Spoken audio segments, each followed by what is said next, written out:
Estate Communications Group. On behalf of the Real Estate Publishing Group and the Illinois Real Estate Journal, I'm pleased to welcome you here to the 11th Annual Commercial Real Estate Forecast Conference. All right, well, let's get into our discussion a little bit. And as I mentioned, Chris, most people in the audience know you from your role at the Merchandise Mart. And the Merchandise Mart was actually developed in 1930 by the Marshall Field Company. Your grandfather, Joe Kennedy, purchased the Merchandise Mart in 1945. And today it remains the world's largest commercial building with 4.2 million square feet in it. Tell us a little bit more about that history, why your grandfather became interested in the Mart back in the 40s, and also your decision to sell the Mart and Apparel Center to Vornado back in 1998. You know, the field organization before it was a massive retailer was an enormous wholesaler. And they had hundreds of employees who would travel throughout the Midwest calling on small retail stores in small towns and hamlets throughout the country. And they had this idea that they could consolidate all of that in one location, have the customers come to them. That was the concept behind the creation of the Merchandise Mart. They were going to go into the first 6 floors and then have their competitors, in essence, forced by the market to open showrooms in the floors above. And that idea was conceived of in the midst of the Roaring 20s. The building didn't open until the start of the Great Depression. It lost money very quickly, and Field's organization started looking for other uses. So the government was expanding because of the response to the Great Depression and also preparation for World War II. The Field organization started taking in large government leases. The government, in essence, condemned much of the space in the Mart so that they could expand there. And the building, in that condition began to fail economically. My grandfather had been the ambassador to England. He believed that after World War II, the country would remain free of the grip of the Great Depression. Then he thought Chicago, where he'd spent a lot of time setting up the SEC offices here, at the heart of the country, in the middle of all of the transportation, with a diverse economy and strong political leadership, was a great bet.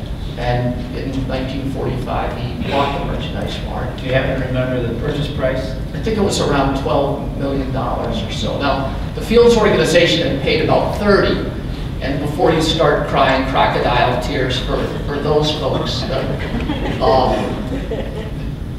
the end of the war was really paid for by, in part, an excess profits tax.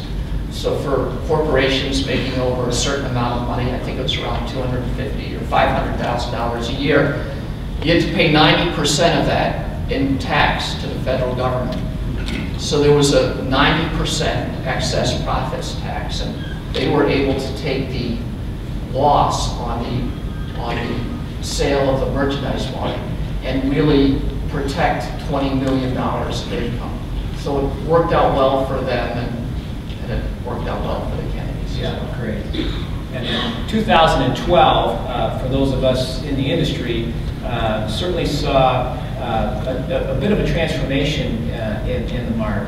But then certainly the announcement of Google's Motorola Mobility had come down with 600,000 square feet, 3,000 jobs in the Mart. And let me read you something. This is from the New York Times back in September. It called the Mart a relic of an era gone by, revitalized.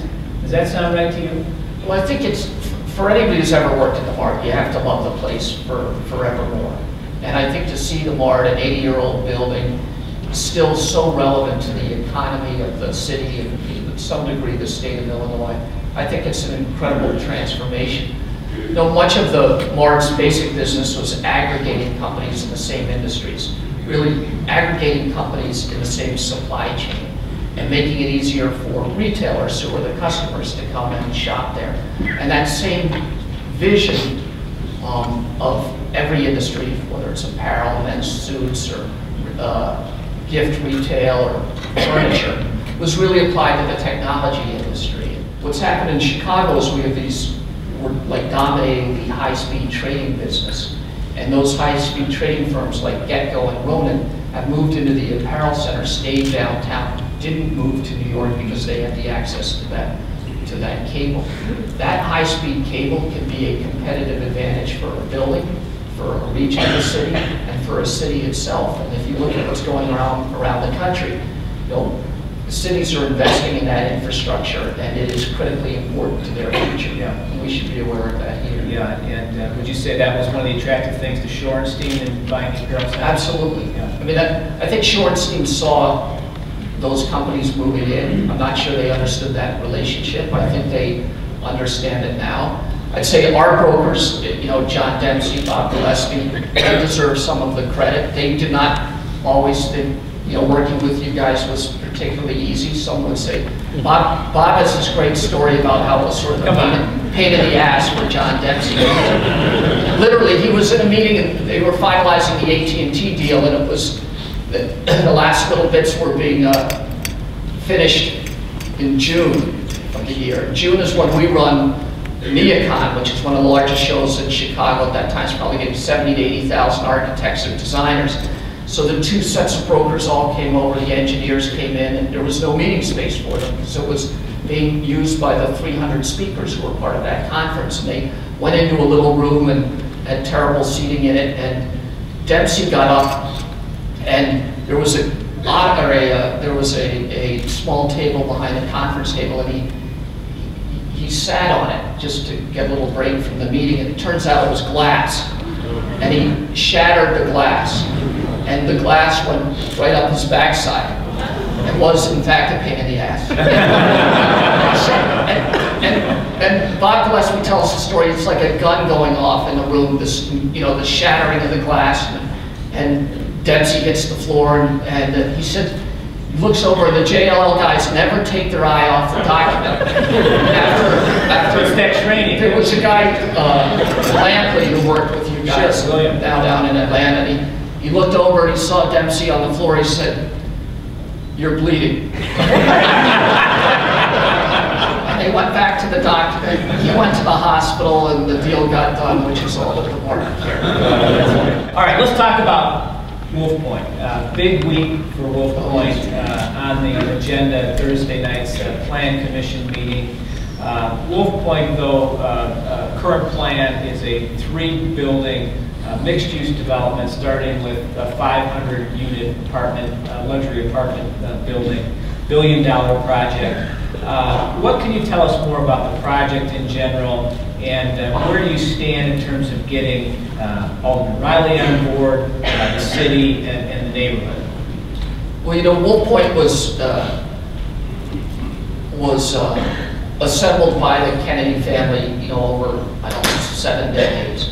A lot of it was part of the original purchase by my grandfather, by Joe Kennedy, but parts of it weren't finalized, I guess, till the mid-90s, that recently. And we developed a series of strategic plans for development plans, and had thought that in '98, when we sold the Mart, the land would go with it. We were in the middle of a kind of 3-part development scheme then. And that planning process really helped us as we look to the future.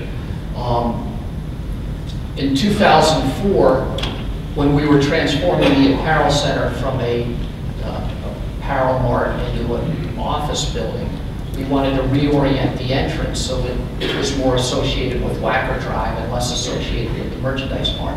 So we rotated the entrance 90 degrees so you look straight down the river. In order to do that, we put in a drive. We extended the drive in front of the Mart Center, in front of the apparel center. And that was very helpful to the apparel center, but really critical for Wolf Point because it allowed us for the first time to subdivide the land and take it down in essentially 3 parcels. There are view corridor restrictions that we gave to Vornado when we sold the apparel mart to them in '98, and that prevents us from blocking more than half of the view from the apparel center towers looking southward. So one of the towers, you can actually get so far east that it doesn't block the view.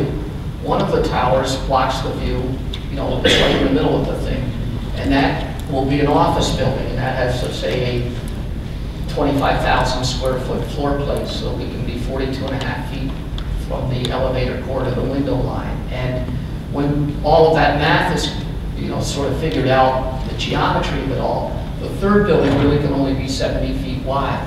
It's very difficult to do anything that's 70 feet wide other than an apartment tower. And the markets, you go to partners like HFF, and they tell you this is, who's looking to finance the third what. tower, but being the first to come out. It'll come out of the ground, that's right. Yeah. So that'll be on the far west side, Right. and it's a partnership with Hines and Magellan, and that goes before the Plan Commission on Thursday. Just that building, Chris, or all three? Well, all three buildings, we'll have to go back in for site plan approval for the following two buildings, but in terms of bulk and density, all of that gets resolved this week.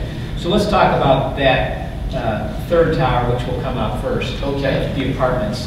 So 500 units, exceptional site right on the river. And yet River North is, there's a lot of apartment development underway. In fact, all developments underway right now will actually double the capacity of apartments in the River North area. What's your feeling about bringing 500 units to market at a time where the supply is really increasing?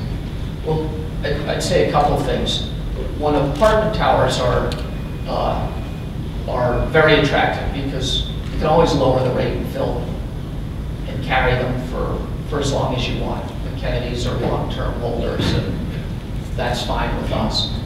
We think, however, that location and the architecture provides us a competitive advantage in the marketplace. And with the way rates have climbed in the last 18 months in particular, they're so far above our pro formas that there'd have to be a dramatic reduction to get down to where we baseline the project.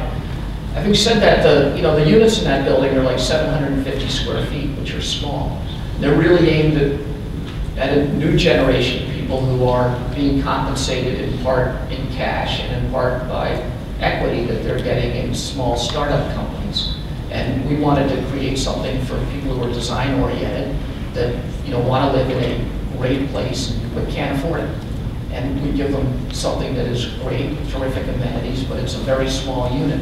And that allows people in their 20s and early 30s to come into Chicago to live in a very nice way, to be part of startup companies, to take equity instead of cash, and to have a life that they can enjoy. Yeah, that's an interesting trend, and I want to come back to that in a minute. But let's talk about the potential and future office component of Wolf Point.